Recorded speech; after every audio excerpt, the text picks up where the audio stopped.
성도 여러분 안녕하십니까? 네, 이 좋은 안식일에 하나님께서 여러분들을 위해서 준비하신 복을 하나도 남김없이 다 받으시고 누리시는 여러분과 제가 되기를 간절히 바랍니다. 요즘 날씨가 왔다 갔다 하다 보니까 감기 걸리신 분들도 있으시고 이렇게 건강 관리하기가 좀 힘드신데 여러분들 몸 따뜻하게 잘 지키셔서 건강 잃지 않으시길 간절히 바랍니다. 오늘 저희가 공부할 말씀은 새 집 줄게 헌집 다오입니다. 여러분 잘 아시는 동요 중에 두꺼봐 헌집 줄게 새 집 다오라는 동요가 있는데 오늘 말씀의 제목은 헌집 줄게 새 집 다오가 아니라 새 집 줄게 헌집 다오입니다. 저희가 예수께 향하는 발걸음이라는 시리즈로 저희가 말씀을 공부를 하고 있습니다. 그래서 저희가 첫 주에는 하나님의 사랑, 우리가 예수님께 향하는 발걸음을 내디딜 수 있는 이유가 하나님의 사랑이고 그 모든 발걸음 중에 변하지 않는 상수가 하나가 있는데 그것은 바로 하나님의 사랑이라고 저희가 첫 주에 배웠고요. 그 다음 주에 저희가 배운 것은 우리가 첫 걸음을 내디디기 위해서는 우리가 무엇이라는 것을 깨달아야 되냐면 죄인이라는 것을 깨닫고 내 스스로는 아무것도 할 수 없다는 것을 깨달을 때에야 예수님께 첫 발걸음을 내디딜 수 있다라고 저희가 배웠습니다. 그리고 나서 우리가 죄의 회개에 대해서 공부하고 그리고 우리가 죄를 회개할 뿐만 아니라 하나님께 자백해야 된다, 고백해야 된다라는 말씀을 저희가 공부를 했습니다. 그럼 이제 다 같이 성경 말씀 신약 성경 마태복음 20장 말씀을 펴서 보도록 하겠습니다. 마태복음 20장 1절의 말씀입니다. 신약성경 첫 번째 책 마태복음 20장 1절의 말씀입니다.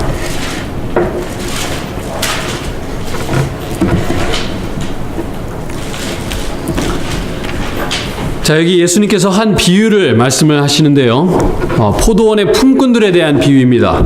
여기 이렇게 말씀하십니다. 천국은 마치 품꾼을 얻어 포도원에 들여보내려고 이른 아침에 나간 집주인과 같으니, 여기서 집주인은 누구를 상징할까요? 네, 하나님을 나타냅니다.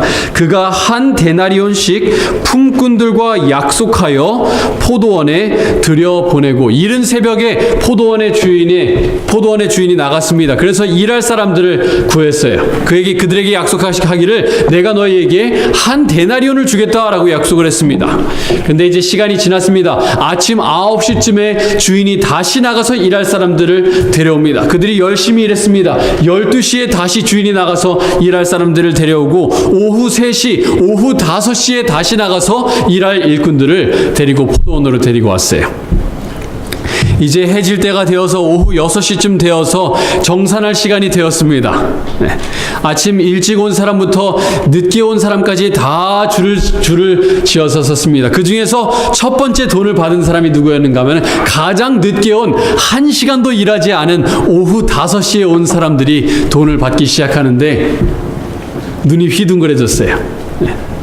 5시에 온 사람만 눈이 휘둥그레진 것이 아니라 새벽 6시에 온 사람들도 눈이 휘둥그레졌는데 왜 그랬는가 하면 그들이 얼마를 받았습니까? 한 데나리온을 받았습니다. 네.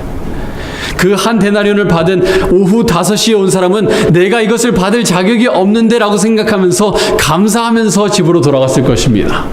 하지만 아침 6시에 온 사람은 그것을 보면서 내심 마음이 상당히 설렜을 것입니다. 저 사람들이 한 데나리온을 받는다면 우리는 아무리 못해도 5데나리온, 많으면 10데나리온, 많으면 12데나리온까지 받겠구나. 그들이 생각을 했는데 이게 웬걸요? 그들의 차례가 되었는데 주인은 그들에게 얼마를 주었습니까? 한 데나리온을 주었습니다. 여러분, 이 비유를 우리 현대인의 눈이 아니라 그냥 모든 어떤 사람의 눈으로 봐도 이 비유는 어떤 비유인가 하면은 굉장히 불공정해 보이는 비유입니다. 네, 불공정한 비유예요. 그런데 어떤 관점에서 볼 때 불공정한가 하면은 경제적인 관점에서 볼 때 이 비유는 굉장히 불공정한 비유예요. 그렇죠? 이 아침에 온 사람들이 화를 낸 이유는 무엇이었습니까? 자기들이 훨씬 더 많은 시간을 투자했는데 훨씬 적게 시간을 투자한 사람과 똑같은 페이를 받았어요. 네. 똑같이 한 데나리온을 받았는데 자기들은 훨씬 더 많은 것을 투자를 한 거예요. 경제적인 관점에서 그걸 봤을 때는 그거는 잘못한 투자입니다.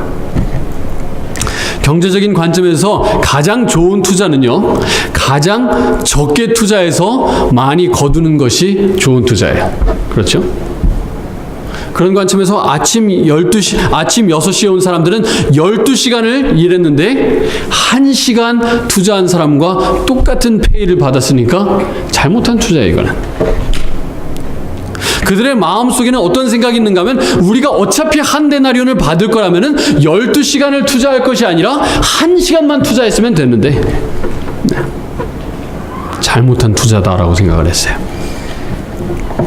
이것은 경제적인 관점에서 봤을 때 그래요. 그런데 이 이야기를 경제적인 관점이 아니라 사랑의 관점에서 좀 보도록 하겠습니다. 사랑의 관점에서. 여러분, 사랑의 관점에서는 내가 얼마나 많이 투자해서 얼마나 많이 거둬들이느냐에 그 목적이 있지 않아요. 네. 자, 얼마 전에 교과 공부를 하면서도 이거를 아마 예를 들었을 거예요. 여기 계신 분들 대부분 자녀들 키우면서 레슨 한 번씩은 다 시켜보셨을 거예요. 그렇죠? 애들 피아노 레슨도 시키고 바이올린 레슨도 시키고 첼로 레슨도 시키고 구몬도 보내고 여러 가지 돈을 투자했어요. 네. 아이들에게 들어간 돈이 수만 불일 겁니다. 그런데 그 아이들이 나중에 와서 얼마를 돌려주던가요? 네. 내가 아이들한테 받은 돈이 내가 아이들에게 드린 돈보다 많다 하시는 분 한번 손 들어보시기 바랍니다. 나에게 가져온 돈이 내가 아이들에게 드린 돈보다 많다. 황보 선생님, 훌륭한 투자를 하셨어요. 좋은 투자를 하셨습니다. 네네. 근데 대부분 경우에는 사실 그렇지가 않아요. 내가 드린 돈에 비해서 거둬들이는 돈이 훨씬 거의 없다시피 해요. 연애할 때도 마찬가지입니다. 연애할 때도 내가 어떻게 하면은 이 여자랑 가장 적은 시간을 보내고 결혼할 수 있을까라고 생각하는 남자는 많지 않아요. 특별히 정말로 그 여자를 사랑한다면은 내가 어떻게 해서든 이 여자에게 더 많은 시간을 줄 수 있을까? 더 많은 시간을 보낼 수 있을까? 그거를 생각해요. 내가 어떻게 하면 이 여자에게 더 많은 것을 내가 뜯어낼까를 생각하는 것이 아니라 내가 더 뭔가를 주고 싶다 하는 것이 사랑의 관점입니다. 사랑의 관점은 내가 얼마를 투자해서 얼마를 거둬들이냐에 관심 있는 것이 아니라 내가 내 사랑하는 이 사람을 위해서 무엇을 더 해줄 수 있을까가 중점인 것입니다. 그런 관점에서 이 비유를 봤을 때 이 비유에서 가장 손해인 사람은 아침 6시에 온 사람이 아니라 가장 늦게 온 사람입니다. 우리가 삶의 끝에 다다랐을 때 우리가 후회하는 것들 중에 하나는 아마 그것일 겁니다. 내가 더 많은 사랑을 베풀었으면 좋았을 것인데, 내가 내 사랑하는 남편에게, 사랑하는 아내에게, 사랑하는 자녀들에게, 부모님께, 내 친구들에게 더 사랑을 받지 못해서 아쉬운 것보다는 더 주지 못해서 아쉬운 것이 우리의 아쉬움일 것입니다. 그래서 사랑의 관점으로 이 말씀을 이해하는 사람들은 어떻게 생각하는가? 무슨 질문을 하는가? 하나님과 경제적인 거래 관계에 있는 사람이 아니라 사랑 관계에 있는 사람들은 무엇을 묻는가? 내가 하나님을 위해서 무엇을 더 할 수 있을까? 무엇을 더 드릴 수 있을까? 무엇을 바칠 수 있을까를 생각을 합니다. 잘못된 종교를 크게 두 가지로 나눌 수 있습니다. 잘못된 종교는 첫 번째는 어떤 종교인가 하면 율법주의입니다. 두 번째 잘못된 종교의 유형은 무엇인가 하면 방종입니다. 방종. 저희가 갈라디아서와 로마서를 보면서 사도 바울이 그 두 가지 극단을 경계하는 것을 볼 수 있어요. 율법주의와 방종인데 사실 율법주의와 방종은 같은 질문을 묻습니다. 궁극적으로 바라는 것은 마찬가지예요. 율법주의와 방종이 묻는 질문은 무엇인가 하면 내가 구원을 얻기 위해서 해야 되는 최소한이 무엇인가를 묻습니다. 내가 구원을 얻기 위해서 해야 되는 최소한을 묻고 율법주의는 어떻게 하는가 하면은 그 최소한을 살짝 넘기기만 하면 되는 거예요. 그래서 열심히 이 최소한을 향해서 열심히 내딛습니다. 열심히 달려가요. 그리고 그 최소한을 이제 자기가 넘겼다 못 넘겼다에 대해서 죄책감을 느낍니다. 근데 방종도 마찬가지예요. 방종도 무엇을 묻는가 하면은 내가 하나님을 위해서 해야 되는 최소한은 무엇인가? 그래서 이미 뭐 최소한은 자기가 만족시켰으니까 더 할 게 있어요, 없어요? 할 게 별로 없는 거예요. 그것은 경제적인 관점으로 하나님과의 관계를 생각하는 사람들의 생각입니다. 하지만 하나님과 사랑의 관계에 있는 사람들은 그렇게 묻지 않아요. 내가 하나님을 위해서 할 수 있는 최소한이 무엇인가가 아니라 내가 하나님을 위해서 더 할 수 있는 것은 무엇인가, 무엇을 더 드릴 수 있을 것인가를 생각하는 것이 하나님과 사랑의 관계에 있는 사람들의 특징인 것입니다. 저희가 지난 4주 동안 예수님께 향하는 발걸음 4단계를 생각했습니다. 하나님의 사랑, 죄인의 필요이신 그리스도, 회개, 그리고 고백. 오늘 이 시간은 우리가 무엇을 할 것이냐면은 헌신, 드림, 바침에 대해서 저희가 생각을 해보고자 합니다. 우리가 신앙생활을 할 때 히브리서 12장 2절에 말하기를 믿음의 주요 온전하게 하시는 이이신 예수를 바라보자 라고 얘기했습니다. 그렇게 얘기한 이유 중에 하나는 예수님께서 우리의 모본이시기 때문에 그래요. 우리가 예수님처럼 살아간다면 정말 그보다 더 좋은 신앙생활이 없습니다. 그런데 저희가 지난 4주 동안 여러 가지를 공부했습니다만 지난 2주 동안 공부한 내용은 사실 예수님이 우리의 모본이 되시기가 조금 어렵습니다. 예수님께서 회개하셔야 될 일이 있었나요? 없었나요? 없었어요. 예수님께서 죄의 고백을 하나님께 드려야 될 일이 있었나요? 없었나요? 없었습니다. 그래서 우리가 믿음의 주요 온전하게 하시는 이이신 예수님을 바라보고 예수님을 본받아야 되긴 하는데 죄의 회개와 자복에 대해서는 예수님을 본받을 게 없어요. 자, 그러면은 헌신에 대해서는 어떨까요? 우리가 예수님을 본받을 게 있을까요? 없을까요? 아마 있을 것입니다. 다 같이 마태복음 몇 장 앞을 보도록 하겠습니다. 마태복음 3장 말씀입니다.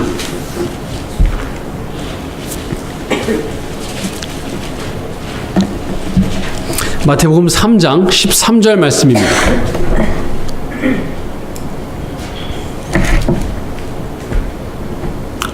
이때에 예수께서 갈릴리로부터 요단강에 이르러 요한에게 침례를 받으려 하시니 요한이 말려 이르되 내가 당신에게서 침례를 받아야 할 터인데 당신이 내게로 오시나이까? 예수께서 대답하여 이르시되 이제 허락하라.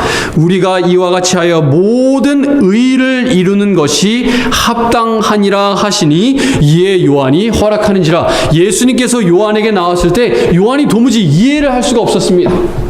예수님이 나에게 침례를 주신다면 이해를 할 수가 있는데 도대체 왜 예수님께서 침례를 받아야 하는 것이며 그것도 저에게 침례를 받아야 됐는지 도무지 이해를 할 수가 없습니다. 저는 예수님께 침례 못 드립니다 라고 얘기를 했어요. 여러분, 예수님이 침례를 받으셔야 될 이유가 있었나요? 없었나요?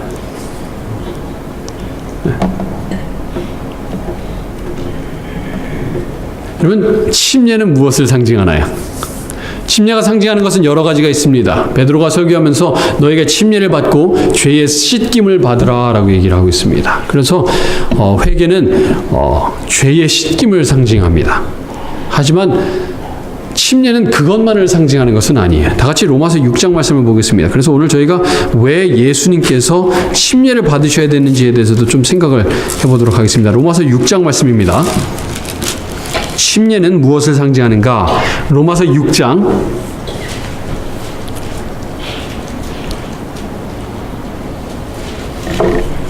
3절 말씀입니다.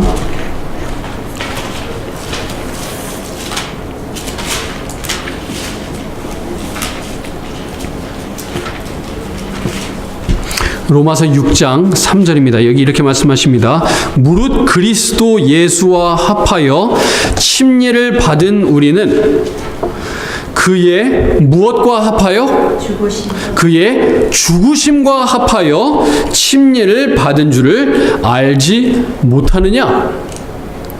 그러므로 우리가 그의 죽으심과 합하여 침례를 받음으로 그와 함께 어떻게 되었나니? 장사되었나니, 다른 말로 매장이 되었나니. 자, 여러분 어떤 사람을 묻습니까? 살아있는 사람을 묻으면서 그가 묻히면서 죽습니까? 아니면은 죽은 사람을 묻습니까? 죽은 사람을 묻습니다. 침례는 무엇을 상징해요? 죽은 사람이 예수님 안에 묻히는 것을 상징합니다. 어떤 사람이 묻히는 것을 상징한다고요? 죽은 사람이 묻히는 것을 상징해요. 무엇에 대해서 죽은 것을 상징합니까? 자아에 대해서 죽는 것. 죄에 대해서 죽는 것을 상징하기도 합니다만, 무엇을 상징하는가 하면 자아에 대해서, 자기에 대해서 죽고 예수 그리스도 안에서, 하나님 안에서 다시 살아나는 것이 바로 침례예요. 자, 그러면 예수님께서 자기에 대해서 죽으셔야 될 필요가 있었을까요? 없었을까요? 자, 다시 히브리서 말씀을 보겠습니다. 히브리서 신약성경 거의 끝에 쪽에 있습니다. 야고보서 바로 앞에 있고요. 빌레몬서 바로 다음에 있습니다. 히브리서 2장 14절 말씀입니다.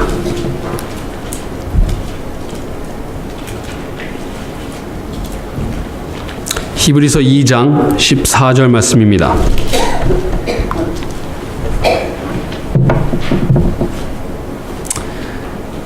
여기 이렇게 말씀하십니다. 자녀들은 혈과 육에 속하였음에 그도 또한 같은 모양으로 혈과 육을 함께 지니심은 죽음을 통하여 죽음의 세력을 잡은 자 곧 마귀를 멸하시며 또 죽기를 무서워함으로 한평생 매여 종노릇하는 모든 자들을 놓아주려 하심이니, 이는 확실히 천사들을 붙들어 주려 하심이 아니요 오직 아브라함의 자손을 붙들어 주려 하심이라. 그러므로 그가 범사의 형제들과 어떻게 되심이 마땅하도다? 같이 되심이 마땅하도다.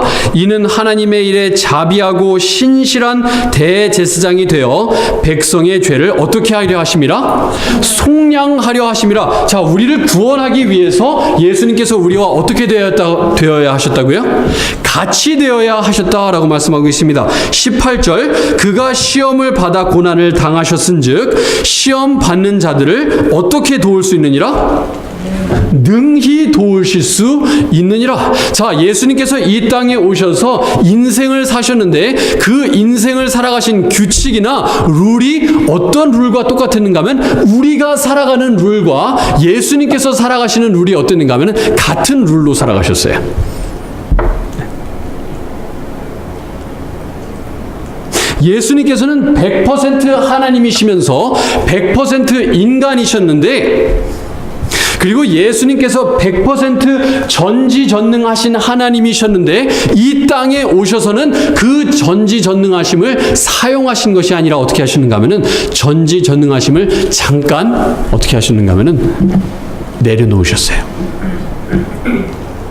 사용을 하지 않으셨어요. 우리와 어떤 룰로 이 삶을 살아가시기 위해서 우리와 똑같은 룰로 예수님께서 이 땅에서 살아가신 거예요. 네. 똑같은 룰로. 자, 그것에 비슷한 예를 좀 말씀을 드리자면, 누가 물 위를 걸어간 제자가 누가 있죠? 네, 베드로가 물 위를 걸어갈 수 있었어요. 왜 베드로가 물 위를 걸어갈 수 있었습니까? 뭐 어려운 질문 드리는 거 아닙니다. 베드로가 왜 물 위를 걸을 수 있었죠? 이현숙 씨가 뭐 말씀하시는 것 같은데요? 아, 괜찮습니다. 뭐 틀려도 되고 맞아도 괜찮습니다. 상관없습니다. 주님의 시선이 고정되었을 때, 네네. 주님이 주신 능력으로 걸었지만, 네, 주님이 주시는 무엇으로 걸었다고요? 주님이 주시는 능력으로 걸으셨어요. 그렇죠. 걸었죠, 베드로가. 예수님의 무엇을 믿었기 때문에? 예수님의 말씀을 믿었기 때문에, 네, 믿음으로 능력을 받았기 때문에 물 위를 걸을 수 있었어요. 자, 그러면 예수님은 왜 어떻게 물 위를 걸으실 수 있었습니까? 예수님께서 전지전능하신 하나님이셨기 때문에 물 위를 걸으셨던 건가요? 요한복음 5장 19절과 30절 말씀을 보시면 예수님께서는 스스로 아무것도 할 수 없노라고 예수님께서 말씀하셨어요.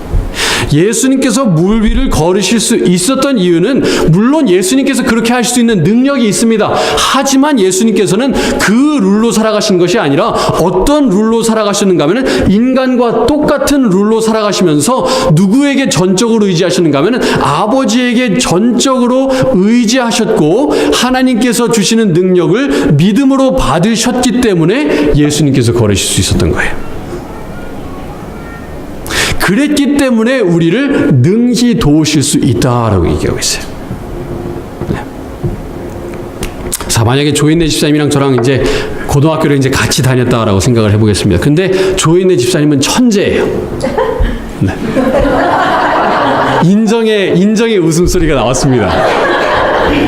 그리고 저는 좀 모자라요. 네. 그래갖고 이제 시험 공부를 하면은 조인네 집사님은 공부를 어떻게 하시냐면은 이렇게 보면은 이게 머리에 다 조장이 돼요. 근데 저는 어떻게 공부해야 되냐면은 한 10시간을 앉아갖고 책을 아무리 들여봐도 시험 보면은 조인네 집사님은 100점인데 저는 50점밖에 안 나와요. 그런 조인네 집사님은 저를 잘 이해하실 수 있겠죠? 이해를 못해요. 그런데 다른 학생이 하나가 있는데 여기서 사용하지 않겠습니다. 저처럼 그렇게 똑똑하지 않은 학생이 있어요. 그런데 열심히 공부해갖고 공부하는 방법을 잘 터득해가지고 시험을 잘 봤어요. 그런 학생이 저를 더 잘 이해할까요? 조인네 집사님이 저를 더 잘 이해할까요? 그런 학생이 저를 더 잘 이해할 수 있어요. 저를 더 잘 도와줄 수 있어요. 그래서 히브리서는 말하기를 예수님께서 우리와 같은 룰로 우리와 살아가셔서 우리를 더 능히 도와줄 수 있다라고 얘기하고 있습니다. 히브리서 5장 말씀을 보겠습니다. 같은 책 5장 말씀입니다. 히브리서 5장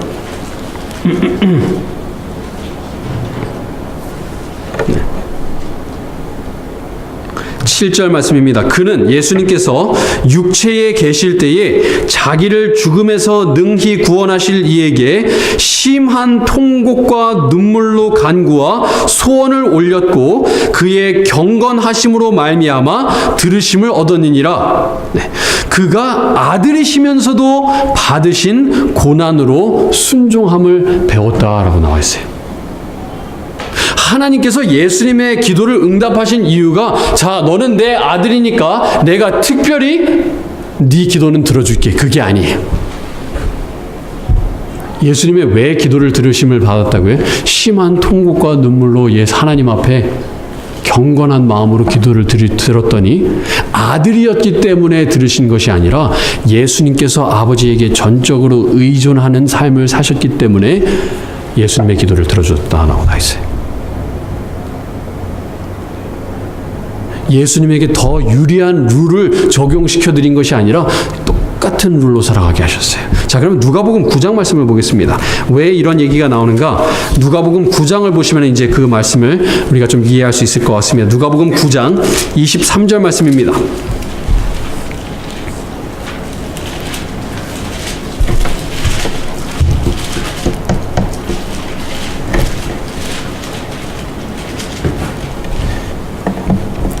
누가복음 9장 23절 말씀입니다.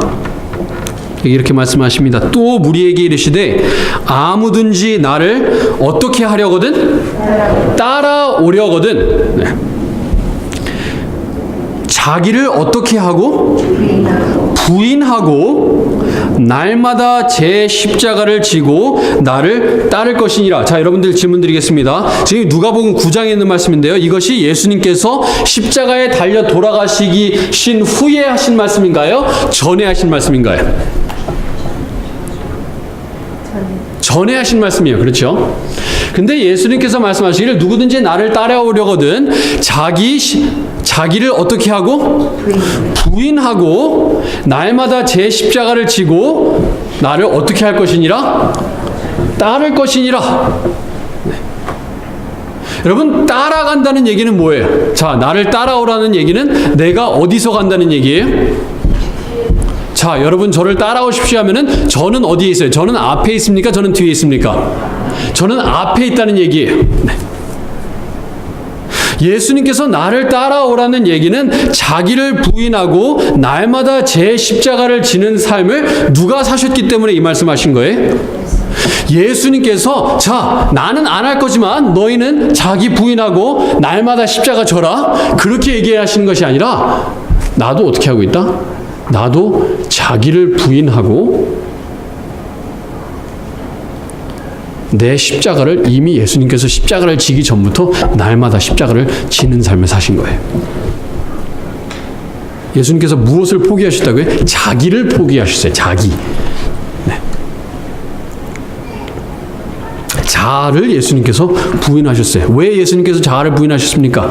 예수님께서 죄가 있기 때문에 자아를 부인하신 건 아니에요. 네. 그 쉬운 예가 예수님의 40일 광야 후에 시험에서 나옵니다.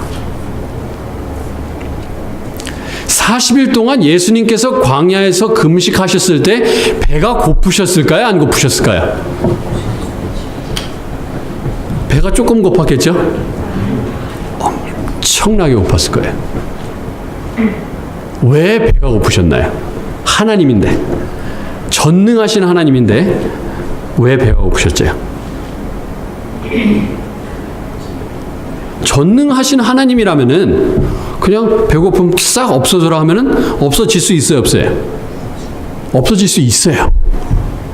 예수님께서 자기 자신이 갖고 있는 자기의 능력에 의존하기만 한다면은 의존하는 순간 그 배고픔은 싹 사라져 버릴 수 있습니다. 하지만 예수님께서는 어떻게 하셨는가 하면 자기 자신의 능력에 의존하지 않으셨어요. 자기를 어떻게 하시는가 하면 자기를 부인하셨습니다. 자기의 능력에 의존하지 않으시고 어떻게 했는가 하면 전적으로 아버지에게 의존하셨어요. 사단이 예수님께 빵을 가져오는 것이 아니라 뭘 가져왔어요? 떡을 가져왔는데 예수님 눈에는 무슨 냄새가 나냐면 빵 냄새가 나요. 지금 음식 냄새 나죠? 그런 것처럼 예수님의 입에, 코에는 아마 음식 냄새가 났는지도 모르겠어요. 왜요? 예수님께서 원하기만 하신다면, 예수님께서 자기 자신에게 의존하셔서 자기가 갖고 있는 능력에 의존하시기만 한다면은 이거를 빵으로 만드는 것은 너무나 쉬운 일이에요.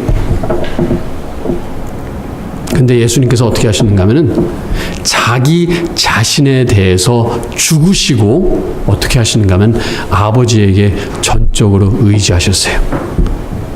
자기 자신을 어떻게 하시는가 하면 완전히 주신 거예요. 자기 자신을 완전히 헌신, 바친 것입니다. 드린 것입니다. 자기를 부인하고 말씀하시기를, 자, 나도 부인했으니 너희도 나를 따르라 말씀하세요. 자, 한번 이 말씀을 이제 조금 더 깊이 한번 생각해 보겠습니다. 예수님께서 전지전능하심을 잠시 동안 내려놓으셨습니다. 근데 그 전지전능하신 것이 나빴기 때문에 예수님께서 내려놓으신 건가요? 하나님께서 전지전능한 게 나쁜 건가요? 아니에요. 예수님께서 자기를 부인하셨다라고 나와 있는데, 예수님께서 부인하신 것, 예수님께서 내려놓으신 것, 예수님께서 드리신 것 중에서 안 좋은 것, 포기하신 것 하나라도 있나요, 없나요? 예수님께서 담배를 쭉 피워오시다가 30년 동안 이제 이거 내려놓습니다. 제가 이제 이거 포기합니다. 그러셔야 됐나요? 예수님께서 30세까지는 막 성을 내고 막 욕하시고 지나가는 사람들 때리다가 이제 30세가 되어서 하나님, 제가 이 나쁜 것 다 내려놓습니다. 주님 앞에 내려놓습니다. 그러셔야 됐나요? 아니에요. 예수님께서 자기를 부인하고 예수님께서 포기하신 것 중에 안 좋은 것은 하나도 없어요. 그렇죠? 하나님이 세상을 이처럼 사랑하사 독생자를 주셨는데, 자, 하나님이 우리를 구원하시기 위해서 우리를 가엾이 여기셔서 우리를 불쌍히 여기셔서 줄 수 있는 것이, 자, 일전부터 시작해갖고 페니 하나로부터 시작해갖고 한번 좀 생각을 해보겠습니다. 하나님이 페니보다 큰 것 주셨나요? 네. 펜이 하나님께서 우리에게 주실 수 있어요. 자, 그러면 100불보다 큰 것을 주셨나요? 네. 가장 작은 가치인 펜이 하나로부터 가장 정말 무한한 가치를 가진 것 중에서 하나님께서는 무엇을 선택해서 우리에게 주셨는가 하면은 가장 귀한 예수 그리스도를 어떻게 하시냐면 우리를 위해서 주셨어요. 가장 후진 것을 우리에게 주신 것은 아니라 자, 지갑에 내가 있는 것들 중에서 가장 후진 것이 뭐 있나? 자, 여기 있다. 얘다 가져라 하신 것이 아니라 하나님께서 자기의 재산 목록 중에서 내가 가지고 있는 것들 중에서 가장 귀한 것이 무엇일까를 보시다가 가장 귀한 게 뭐예요? 예수님이세요. 그래서 예수님은 어떻게 하셨어요? 예수님을 우리 위해서 헌신 주셨어요. 바치셨어요. 우리를 위해서.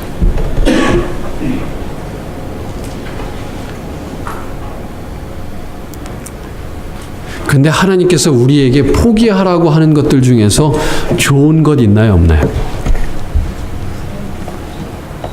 없어요.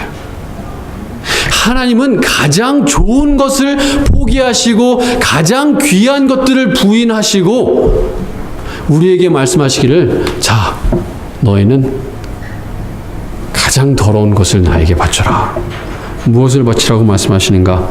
마태복음 22장 37절에 말씀하시기를 너희는 마음을 다하고 목숨을 다하고 뜻을 다하여 주 너의 하나님을 사랑하라고 말씀하셨어요.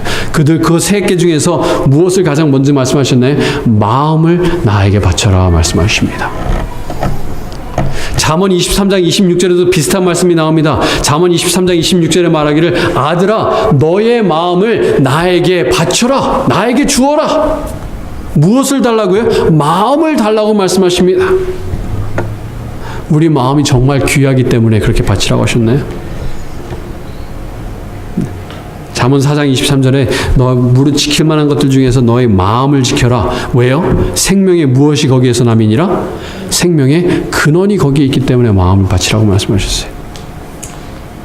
우리의 모든 생각과 우리의 모든 행동과 우리의 모든 태도나 우리의 모든 표정이 어디서 나와요? 우리 마음에서 나와요. 근데 그 마음이 어떤 것인가? 예레미야 17장 9절에는 만물보다 심히 어떻게 하고 거짓되고 부패한 것이 무엇입니까? 마음이다 라고 말씀하세요. 하나님께서 우리와 어떻게 보면 거래를 하시는데 완전히 미치는 거래를 하십니다. 자, 나는 너에게 내가 가지고 있는 것들 중에서 가장 좋은 것을 주겠다. 내 아들을 주겠다. 예수님께서도 이 땅에 오시면서 내가 내 자신을 주겠다. 그리고 내가 가지고 있는 모든 능력을 너희를 위해서 잠시 내려놓겠다. 너희를 위해서 헌신하겠다. 가장 귀한 것을 바치겠다라고 말씀하시면서 우리에게선 무엇을 달라고 말씀하시는가 하면 너희의 가장 더럽고 가장 추악하고 가장 거짓된 그것, 그 마음을 나에게 바쳐라 라고 말씀하세요. 경제적으로 봤을 때 그것보다 무식한 행동이 없어요. 가장 귀한 것, 가장 가치 있는 것을 주면서 가장 가치 없는 것을 하나님께서는 달라고 말씀하십니다. 우리는 동료에서도 자, 나는 너한테 헌집 주겠다. 너는 나한테 새 집을 달라라고 얘기를 해요. 근데 예수님께서는 그렇게 말씀하지 않으십니다. 나는 너희에게 가장 귀한 것을 주겠다. 주겠다가 아니라 나는 너희에게 가장 귀한 것을 주었으니 너희는 가지고 있는 것들 중에서 가장 추악한 것, 가장 심히 거짓되고 부패한 것을 너희에게 요구한다. 그걸 좀 바치지 않겠니? 하는데 우리는 마음이 어때요? 그것조차 우리는 하나님께 드리려고 하지 않습니다.